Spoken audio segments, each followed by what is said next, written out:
Indian Prime Minister Narendra Modi heads to the UK tomorrow. He will meet with British Prime Minister Keir Starmer to discuss the economy, technology, defence and, of course, the India-UK trade deal reached in May. Here's Neha Poonia with what we can expect. Narendra Modi will only be in London for 2 short days, but it's going to be a packed trip, officials say.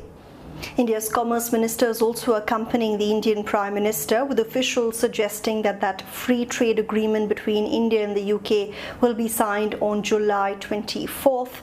Negotiations for that trade pact lasted 3 years and ended only this May. So it provides you a rather big network of opportunities, business opportunities for your country, and which increases the competitiveness. And this happened essentially because today's world is very unpredictable.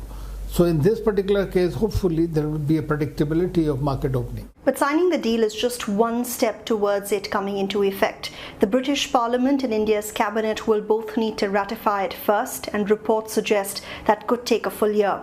The deal will allow 99% of Indian exports to enter Britain duty-free, including leather goods, clothing, footwear, toys, gems and jewellery. For the UK, it will become easier to export products including whiskey, cars, cosmetics and medical devices to India.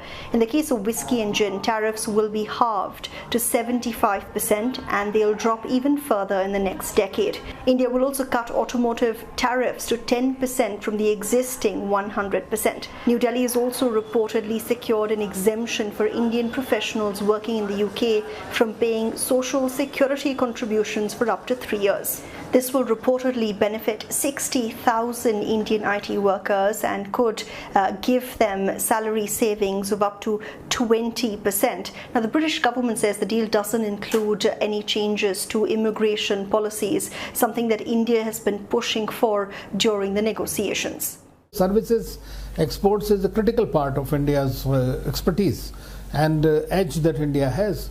And therefore, even if certain countries, because of their internal domestic politics or whatever, they try to create some kind of barriers for the Indian workforce to go, we'll have to continue to negotiate with them. This trade pact is expected to help double bilateral trade to about 120 billion US dollars by the end of this decade.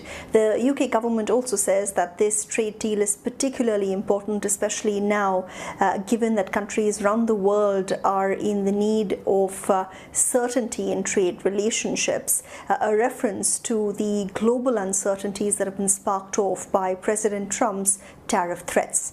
Neha Poonia, CNA, New Delhi.